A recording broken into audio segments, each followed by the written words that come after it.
Transform your dreams into reality with the guarantee of assured placement and highest salary package. Admissions open at Francis Xavier Engineering College, the best institution situated in the heart of Tirunelveli. எந்த இடத்துல நாங்கள் போடுவோம்னு சொன்னோம். நிர்மல்குமார் கேட்குற கேள்விக்கு நிர்மல்குமார் பல கட்சிக்கு போயிட்டு வந்தவர். அவர் வாயில் உண்மை வராது. காரணம் ஆர்எஸ்எஸ்ல இருக்கும்போது பிஜேபி பற்றி பேசுறது யோகிதை விமர்சனம் பண்ணுறதுக்கு அவருக்கு யோகியதே கிடையாது. நாங்கள் கூத்தன்மேல் பிஜேபி எதிர்க்கிறோம். இன்று அதே நிலைப்பாட்டில் தான் இருக்கிறோம். நாங்கள் கொடுத்த திருத்தத்தை அதாவது பில்லு என்ன அப்படின்னு தெரியாமல் எதுவும் கமெண்ட் பண்ண முடியாதுன்றது தான் எங்களுடைய நிலைப்பாடு. ஏற்கனவே கடந்த முறை பாராளுமன்றத்தில் கொண்டு வந்த போது திமுகவால் தான் தோற்கடிக்கப்பட்டது நிறைவேறியிருக்கோம். அந்த அளவுக்கு நாங்கள் இப்போ எதிர்த்து எங்கள் தலைவர் அன்னைக்கு கருப்பு சட்டை போட்டு தளபதி அவர்கள் அந்த சட்டத்தையே கொண்டு வர இதுவே மசோதாவே எரித்தார். அதற்கு பிறகுதான் அது தோற்கடிக்கப்பட்டது என்பது உண்மை. நிர்மல்குமார் ஒரு நேரத்தில் ஒரு பேசக்கூடியவர். ஆர்எஸ்எஸ்ல இருந்தார், அதிமுகவில் இருந்தார். அவர் எந்தெந்த கட்சிக்கு போயிட்டு வந்தார் இப்போதைக்கு டிவிக்கே இருக்கிறார். இன்னும் அவர் இந்த ஆட்சி முடிவதற்குள் எந்த கட்சிக்கு போவார் என்பது இன்னும் புதுசாக தனுஷ் ஒரு கட்சி ஆரம்பிக்க போறான்னு சொல்லுவாங்க. அது மாதிரி அண்ணாமலை ஒரு கட்சி ஆரம்பிக்க போறதா. ஆக ஒரு சிலர் இருப்பார் புதுசாக கட்சி ஆரம்பின பல முறை சொல்லியிருக்கேன். எந்த கட்சி ஆரம்பித்தாலும் போய் முதல்ல கையெழுத்து போட்டு அட்டை வாங்கி வச்சுக்கிறது சில பேருக்கு ஒரு பாரம்பரியமாக அவங்களுக்கு இருக்கிற பழக்கம். அதில் முதன்மையானவர் இன்றைக்கு இருக்கக்கூடிய நிர்மல்குமார். அதே போல் ஆதவர்ஜுனா இவங்கெல்லாம் எல்லா கட்சியும் சுற்றிட்டு போவாங்க. அதனால அவர்களுக்கு சொல்கிற வாதம் கரெக்டாக இருக்கணும். திமுக தெளிவாக நாங்கள் சொல்லிட்டோம். பில்லை நாங்கள் கொடுத்துருக்கிற சில அமெண்ட்மெண்ட்ஸு அதெல்லாம் இன்கார்பரேட் பண்ணி பில்லை வச்சா ஆதரிப்போமா இல்லையான்றதை பார்த்துட்டு தான் சொல்ல முடியும்ன்றதை தெளிவாக சொல்லியாச்சு. திரும்ப அதே இவங்களுடைய ஊழலை மறைப்பதற்கு கோயம்புத்தூர் நடந்த அக்கிரமம் அன்றைக்கு திமுக ஆட்சியில் அண்ணா யூனிவர்சிட்டியில் நடந்த சம்பவத்துக்கு 85 நாளில் கன்விஷன் வாங்கி கொடுத்து உள்ள அமிச்சோம். 100 நாள் ஆகுது. தூத்துக்குடியில் ஒரு பெண் அண்ணா அவங்க கட்சிக்காரங்களே கொடுத்த பணு. இன்னும் அதுக்கு பரிகாரம் கிடையாது. இன்னும் கேஸும் போடல, ஒன்றும் போடலை. அது எதுவுமே இந்த அரசாங்கம். நேற்றுக்கு ஒரு மாநாடு நடந்தது.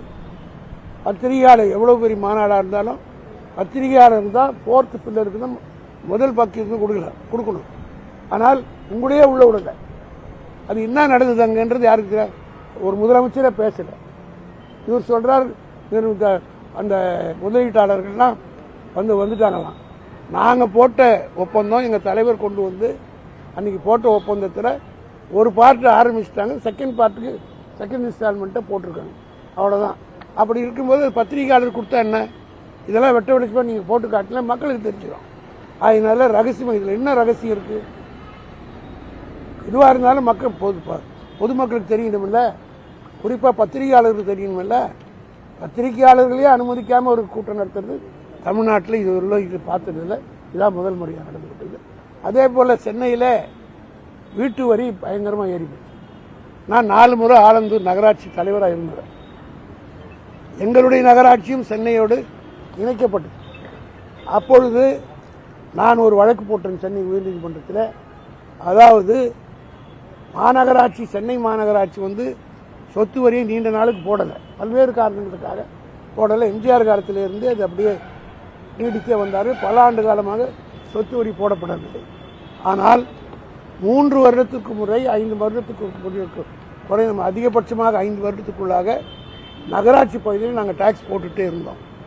அதனால படிப்படியாக உயர்த்தப்பட்ட வரிக்கும் உடனடியாக நீங்கள் கொண்டு கார்பரேஷன் ஆன உடனே போடுற வரியை ஏற்றுக்கொள்ள முடியாது என்று நான் சென்னை உயர்நீதிமன்றத்தில் வழக்கு தொடர்ந்த பிறகு அந்த வழக்கில் தீர்ப்பு வழங்கப்பட்டது என்னன்னா, ஆலந்தூர், அம்பத்தூர், திருவொற்றியூர் போன்ற புதிதாக சென்னை மாநகராட்சி போட்ட பகுதிகளில் இந்த டாக்ஸேஷனை போடக்கூடாது என்று ஒரு தீர்ப்பே வந்து. இதெல்லாம் நிர்மல்குமாருக்கு தெரியாது. அவருக்கு சட்ட அமைச்சரை ஒழிய சட்டம் இதெல்லாம் படித்து பார்த்து தெரிஞ்சுக்கணும்.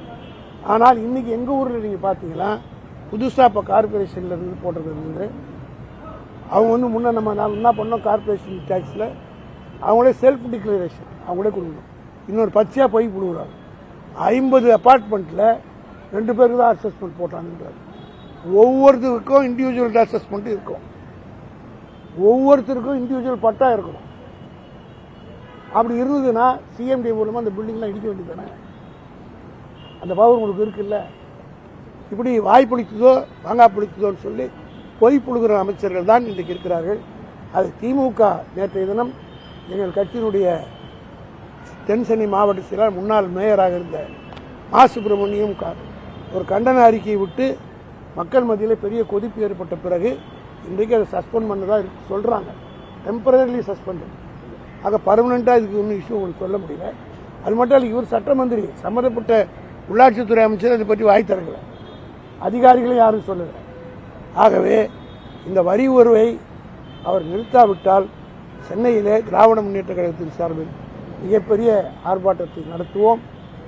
சென்னை மக்கள் பாதிக்காத அளவுக்கு நடவடிக்கைகள் மேற்கொள்வோம். மறுசீரமைப்பு பில்லை சொல்லும்போது திமுக ஃபேர் டீலிமிட்டேஷன் அப்படிங்கிற நிலைப்பாட்டை தான் இந்த வரைக்கும் இருக்கு. ஆனால் தமிழ்நாடு சட்டப்பேரவை தீர்மானம் கொண்டு வரும்போது முதலமைச்சர் கொண்டு வந்த தனி தீர்மானத்தை திமுக ஏற்றுக்கொண்டிருக்கு.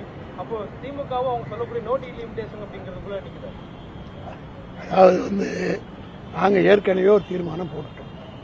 அந்த தீர்மானத்தின் அடிப்படையில் இருக்கணும்ன்றதை சொல்லி தான் எங்கள் நிர்க்கட்சி தெளிவாக தெளிவுபடுத்தி விட்டார். ஆகினால் fair delimitation is principle and policy, அதை தான் வற்புறுத்தி நாங்கள் சொல்லியிருக்கிறோம். பாராளுமன்றத்தில் திருத்தம் கொண்டு வரணுன்றது சொன்னோம். இப்போ இவங்க ப்ரீ எம்ட்டுன்னு தான் சொல்லணும். இல்லை, அங்கே வர்றதுக்கு முன்னாடி பிறக்கிறதுக்கு முன்னே குழந்தைக்கு பேர் வைக்கணும்னு நினைக்கிறேன். ஆண் குழந்தையா பெண் குழந்தையா தந்தாதாங்க பேர் கூட்ட முடியும். அது கூட தெரியாமல் பில்லே இன்னும் வரல. என்னென்ன அமெண்ட்மெண்ட்ஸ் என்ன கொடுத்துருக்குறாங்க அதெல்லாம் பார்த்த பிறகு தான் நம்ம கமெண்ட் பண்ண முடியும். இவங்க திசை திருப்புவதற்காக செய்கிறாங்க. ஏன்னா பெர்ஃபார்ம் பண்ணலை. 100 நாளாக தமிழ்நாட்டில் எதுவுமே நடக்கலை. பல்வேறு பிரச்சனைகள் இது தலைவிரித்து ஆடுகிறது. சட்டம் ஒழுங்கு கெட்டு போச்சு. 10 ரூபாய் பாட்டிலுக்கு வாங்கினாங்க, இப்போ 20 ரூபா வாங்குறாங்க. அதாவது யோகியவரா சொம்பெடுத்து உள்ளுவி என்ற கதை இவ்வளவு ஒரு நாங்கள் மேலே சொன்னாங்களே, ஆதாரப்பூர்வமாக ஒரு குற்றச்சாட்டியை சொல்ல முடியுதா? சொல்ல முடியாது. சர்க்காரியா கமிஷன் எல்லாம் பேசுறாரு. அவருக்கு பிறந்திருக்கவே மாட்டார். அப்படி ஏபிசிக்கே தெரியாது. சர்க்காரியா கமிஷன்ல அந்த கமிஷன்ல சவால் விட்ட ஒரே தலைவர் எங்களுடைய தலைவர் கலைஞர் தான். அதுக்கு பிறகு பல வருஷம் எம்ஜிஆருடைய ஆட்சி நடந்தது. ஒரு வழக்கு போட முடிஞ்சது அவரால்? ஏன் 2001 இரவோடு இரவாக கலைஞரை கைது செய்தாங்களே, அதுக்கு பிறகு 15 வருஷம் அவங்க ஆட்சி தான் இருந்து ஒரு வழக்கு போட முடிஞ்சுதா? இதெல்லாம் வரலாறு தெரிஞ்சு பேசணும். அவர் நேற்று கத்திவிட்டு வந்திருக்கிறாரு. இந்த கட்சி அவருடைய நான் விஜய்க்கு ஒரு அட்வைஸ் பண்றதுன்னா, இந்த 2-3 பேர் இந்த பல கட்சிக்கு போயிட்டு வந்தாங்கன்னா உங்களுக்கு தயவு செய்து கிட்ட சேர்க்காம இருந்தா அவருக்கு நல்லது. இவங்களெல்லாம் கூட சேர்த்துருந்தா கூடா நட்பு கேடில் முடியும் என்பது போல இந்த ஆட்சிக்கு கேடு இவங்களால் தான் வரப்போம். எதுங்க